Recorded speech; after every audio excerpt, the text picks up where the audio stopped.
Assalamualaikum warahmatullahi wabarakatuh. Sini saya Rifki Samahendra akan mempresentasikan mengenai konflik and social culture adaptation.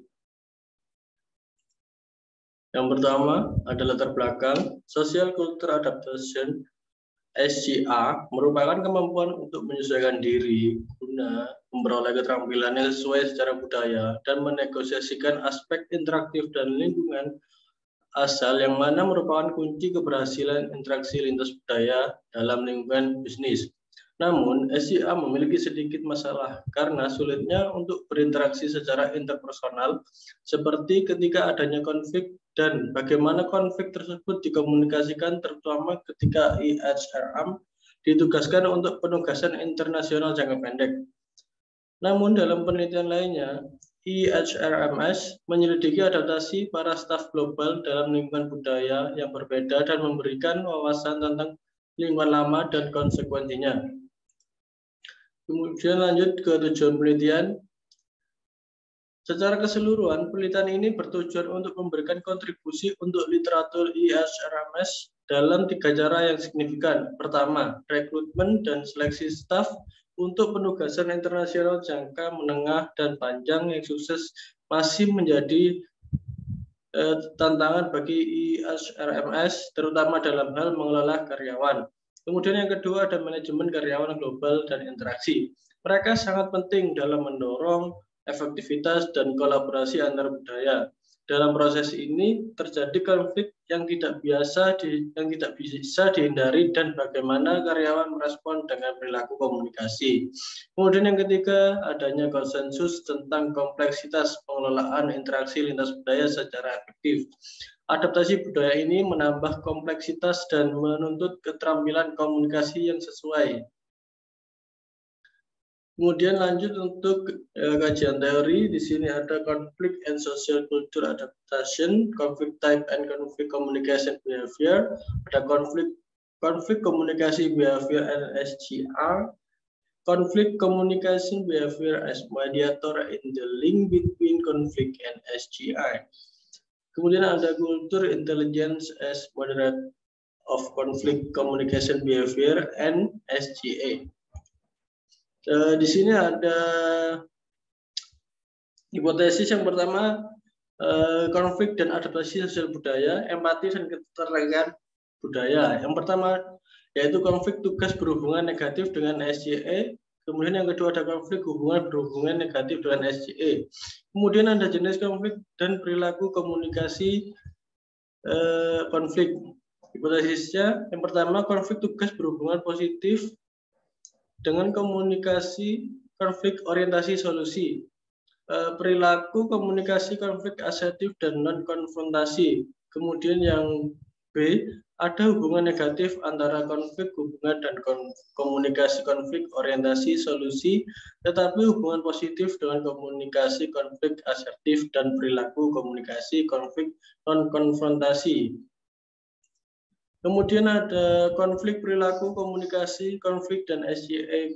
Hipotesisnya yang pertama ada perilaku komunikasi konflik orientasi solusi akan berhubungan positif dengan dimensi CER dari SGA.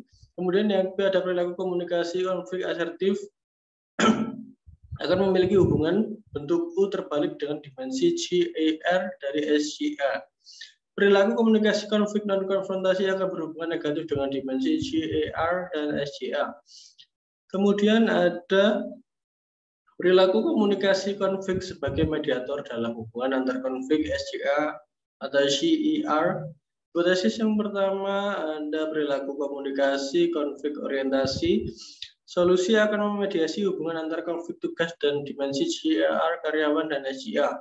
Kemudian yang kedua ada perilaku komunikasi berorientasi solusi akan memediasi hubungan antar konflik hubungan dan dimensi CER karyawan dan SGA. Kemudian yang ketiga ada perilaku komunikasi asertif dan mediasi hubungan antar konflik tugas dan dimensi.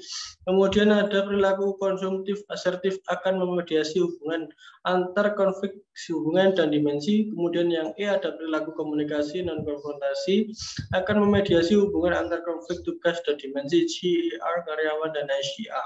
Kemudian ada yang F Perilaku komunikasi non-konfrontasi akan memediasi hubungan antara konflik hubungan dan dimensi CER karyawan dan dari SCA. Kemudian ada kecerdasan budaya sebagai moderator perilaku komunikasi, konflik, dan SCA.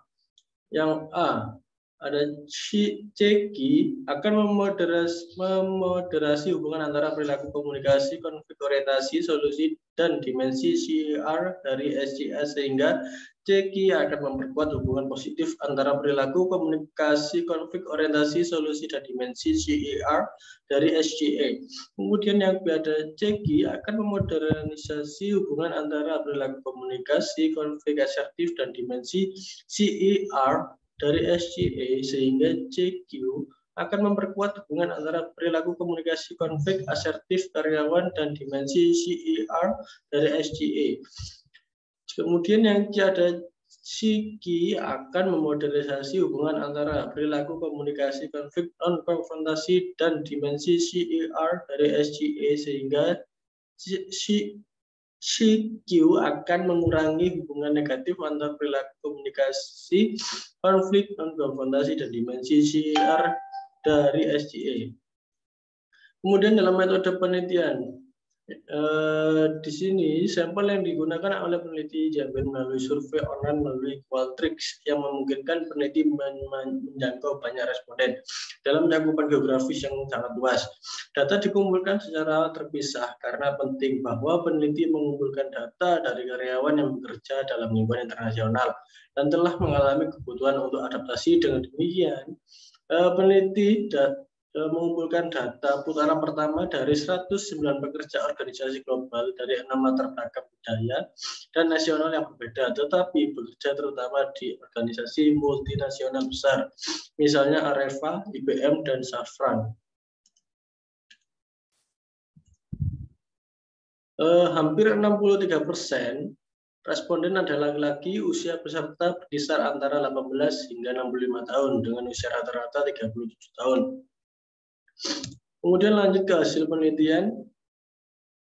Peneliti menganalisa data pada tingkat individu, analisis CFA dilakukan menggunakan AMOS 22.0 dan hipotesis diuji dengan menggunakan makro bootstrap proses untuk SPSS.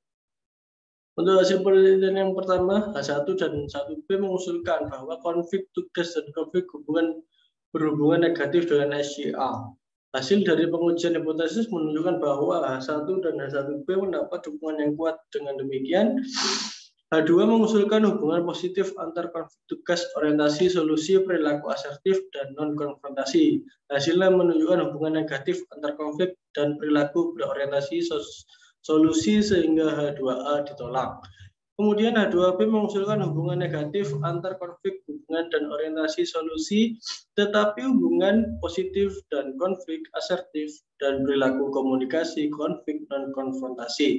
Hasil tidak signifikan untuk perilaku komunikasi konflik asertif dan non-konfrontasi. Kemudian lanjut untuk H3, memprediksi bahwa perilaku komunikasi konflik orientasi solusi akan berhubungan dengan SCA dan hasilnya ditemukan dengan hubungan untuk H3A. Berkenaan dengan H3B, peneliti menemukan hubungan antar perilaku komunikasi konflik yang asertif dan aspek CER dari SCA, tetapi hasil ini tidak sesuai dengan arah yang peneliti sehingga H3B ditolak. H3C memperkirakan bahwa akan ada efek negatif dari perilaku komunikasi konflik non-konfrontasi pada SCA dan hasilnya adalah tidak ada dukungan untuk H3C sehingga ditolak. Kemudian H4A memperkirakan bahwa efek konflik tugas pada SCA akan dimediasi oleh perilaku komunikasi konflik. Hasilnya menunjukkan efek tidak langsung negatif dari konflik tugas pada SCA melalui perilaku komunikasi konflik berorientasi sosial. Dengan demikian H4 diterima. Selanjutnya H4B memperkirakan bahwa hubungan antar konflik hubungan dan SCA akan dimediasi oleh perilaku komunikasi berorientasi solusi. Hasil mendukung efek mediasi dari perilaku orientasi solusi pada hubungan antar konflik, hubungan dan SCA CER sehingga H4B diterima. Hasil efek mediasi dari perilaku komunikasi asertif pada hubungan antara konflik tugas H4D dan konflik hubungan H4D dan SGE karyawan tidak signifikan. Oleh karena itu, baik H4D dan H4D ditolak. Demikian pula dari efek mediasi perilaku komunikasi konflik non-konfrontasi pada hubungan antara konflik tugas H4E dan konflik hubungan H4F dengan SGE karyawan tidak signifikan. Oleh karena itu, baik H4E dan H4F juga ditolak. Kemudian lanjut ke H5. H5A memperkirakan bahwa dimensi CQ akan memodernisasi hubungan antara perilaku berorientasi sosial dan SGE dan hasilnya H5A hanya diterima untuk efek moderasi CQ kognitif. Semua dimensi CQ gagal memoderasi hubungan bentuk U antara perilaku komunikasi, konflik asertif, dan SCA. Akibatnya H5B ditolak. Dalam H5C, peneliti mengusulkan bahwa dimensi CQ akan memiliki efek moderasi positif pada hubungan negatif antara perilaku non-konfrontasi dan SGA. Namun, hasil menunjukkan interaksi yang signifikan tetapi negatif antara perilaku non-konfrontasi dan CQ. Motivasi yang bertujuan dengan hipotesis sehingga H5C juga ditolak. Terima kasih telah memperhatikan saya berpresentasi. Kurang lebihnya mohon maaf. Assalamualaikum warahmatullahi wabarakatuh.